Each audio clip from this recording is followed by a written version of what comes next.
शुरुआत में हम देखते हैं जंग का ऐलान हो चुका था और तियान 2 आर्मी बैटलफील्ड में आ भी चुकी थी, पर बेबी डॉग की आर्मी आने में थोड़ी देर कर दी थी। पर बैटलफील्ड में आते ही बेबी डॉग अपने सभी पावरफुल मास्टर्स को आगे भेज देती है और उन सभी को बोलती है, मेरे जाबाज सिपाहियों, तुम सभी बिना डरे फाइट कर सकते हो, क्योंकि मेरे प्रोटेक्शन में तुम्हारी सोल को कुछ भी नहीं होगा और न ही तुम लोगों की फाइटिंग स्पिरिट खत्म होगी। इसके साथ ही हम ये भी देखते हैं इन सभी सोल्जर्स के ऊपर बेबी डॉग की फॉर्मेशन होती है और इससे लगातार उन सभी सोल्जर्स को पावर मिल रही होती है। इसके बाद बेबी डॉग अटैक का ऑर्डर देती है, जो सुनते ही मार्शल एम्पायर और तियान 2 आर्मी के बीच घमासान बैटल होनी शुरू हो जाती है, जिसमें सबसे हैरानी की बात तो ये होती है कि आप बेबी डॉग के नॉर्मल सोल्जर्स भी काफी ज्यादा पावरफुल हो चुके होते हैं, क्योंकि ये तियान 2 आर्मी के सभी सोल्जर्स को बड़ी आसानी से मार रहे होते हैं और जो सोल्जर्स मर रहे होते हैं उन्हें बेबी डॉग फिर जिंदा कर रही होती है। अब चाहे वो सोल्जर तियान 2 आर्मी का हो या बेबी डॉग की खुद की आर्मी का, सारे के सारे सोल्जर्स का पेट बनकर काम तो सिर्फ बेबी डॉग के ही आने हैं। यहाँ पर हमारे शेक डेविल्स काफी अच्छे तरीके से टीम बनाकर फाइट कर रहे होते हैं और सोल्जर्स को मार रहे होते हैं। ऑस्कर और मोटू दोनों साथ में फायर फिनिक्स की पावर का इस्तेमाल करते हुए कई सारे सोल्जर्स को मौत की नींद सुला देते हैं। वहीं तियान 2 आर्मी के कई सोल्जर्स तो बेबी डॉग की मशीनरी के नीचे आकर ही मरने लगते हैं, जो देखने में बहुत ज्यादा खतरनाक होता है। इसी के साथ हम देखते हैं बेबी डॉग की फॉर्मेशन वहाँ मौजूद सभी सोल्जर्स की सोल को अपने अंदर खींचने लगती है, जो देखकर ग्रैंड मास्टर समझ जाते हैं कि यहाँ क्या चल रहा है। दरअसल जैसे जैसे बेबी डॉग की फॉर्मेशन बाकी सोल्जर्स की सोल को अब्सॉर्ब कर रही है, वैसे वैसे राक्षसा गॉड की इनहेरिटेंस का डोर ओपन हो रहा होता है,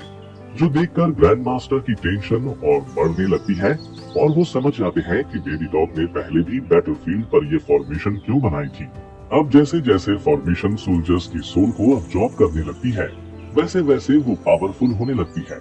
जिससे वो और भी तेजी से जिंदा सोल्जर्स की बॉडी से ही सोल को अब्सॉर्ब करने लगती है,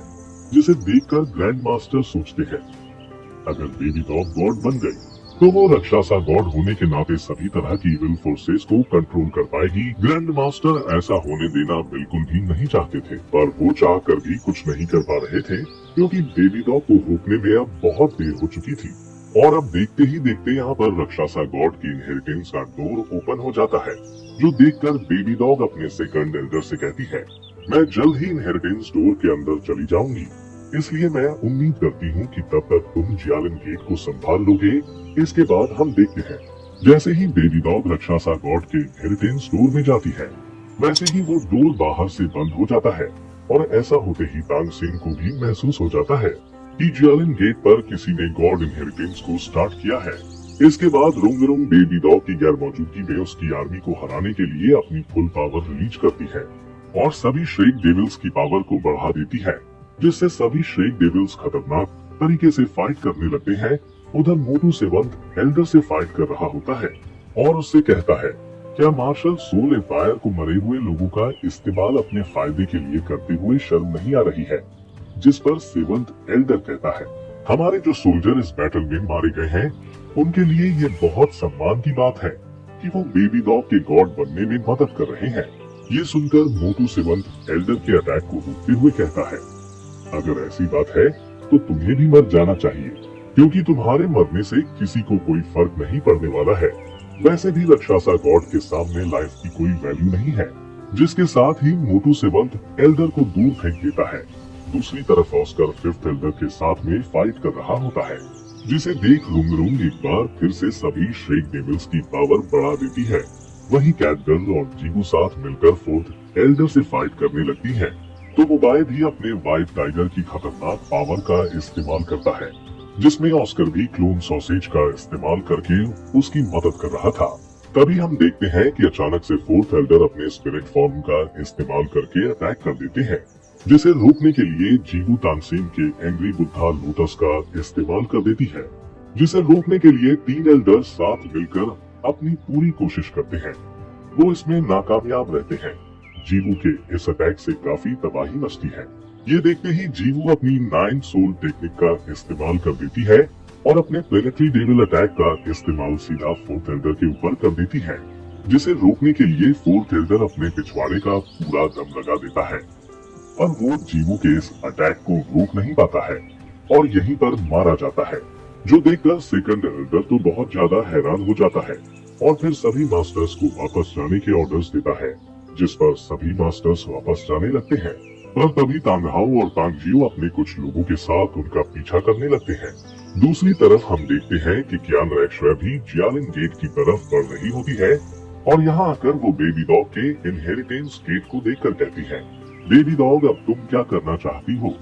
वो इतना कहती है कि तभी यहाँ पर तांगसेन भी आ जाता है। इसके बाद हम देखते हैं कि बैटलफील्ड में तांगहाओ लगातार एल्डर्स के पीछे जा रहा होता है, लेकिन वो देखता है अचानक से वो सभी एल्डर्स जियालिन गेट के अंदर जाने के बजाय अलग डायरेक्शन में चले गए हैं, जो देखकर तांगहाओ कुछ समझ पाता उससे पहले ही जमीन के नीचे से अनडेड आर्मी बाहर निकलने लगती है, जो देखकर तांगहाओ और बाकी सभी उनसे फाइट करने लगते हैं। और तांगहाओ यहाँ पर कुछ सोच पाता उससे पहले ही वहाँ मौजूद बाकी सभी डेड सोल्जर्स, जिसमें हाओ तियान सेक्ट के भी सोल्जर शामिल थे, वो सभी वापस जिंदा हो जाते हैं और इन सभी को चारों तरफ से घेरने लग जाते हैं। अब इनके बीच पॉइजन मास्टर तांगहाओ, तांगजियो और श्रेक डेविल्स फंस गए होते हैं, जिसके बाद घोस्ट मास्टर और विलिंग वहां आते हुए तांगहाओ से कहते हैं, तुमसे मिले हुए काफी समय बीत चुका है। वहीं अब इनकी आर्मी में पावरफुल सोल बीस्ट भी आ जाते हैं, जिन्हें देखकर मुकु कहता है,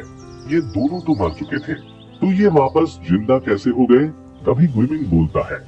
हमें हमारी मास्टर ने फिर से जिंदा करके नई जिंदगी दी है। इधर एम्परर जूहीबांग को भी अंदाजा हो जाता है कि बेबी डॉग रक्षासा गॉड की पावर्स का इस्तेमाल कर रही है। तभी ग्रैंड मास्टर उसे बताते हैं, बेबी डॉग अपनी फॉर्मेशन का इस्तेमाल करके सभी डेड बॉडी की एनर्जी को अब्सॉर्ब करके अपनी गॉड इनहेरिटेंस को हासिल कर रही है। इसके अलावा उसने मरे हुए सोल बीस्ट और सोल्जर्स को भी फिर से आर्मी में चेंज कर दिया है। इसके बाद हम देखते हैं अनडेड आर्मी ने तियान 2 सोल्जर्स पर अटैक करना स्टार्ट कर दिया है, जो देखकर ग्रैंड मास्टर जूहीबांग से कहते हैं, अब यहाँ सिचुएशन हम लोगों के लिए और भी खराब हो गई है। दूसरी तरफ सेकंड एल्डर कहता है, अब हम लोगों को बैटल फील्ड में जाने की जरूरत नहीं है, क्योंकि हम लोग जियालिन गेट से पूरे बैटल फील्ड पर नजर रख सकते हैं। दूसरी तरफ न चाहते हुए भी तांगहाओ और उसके ब्रदर को अपने ही लोगों के अनडेड के साथ फाइट करके उनको खत्म करना पड़ रहा होता है। और इसके साथ ही ये एपिसोड तो खत्म हो जाता है।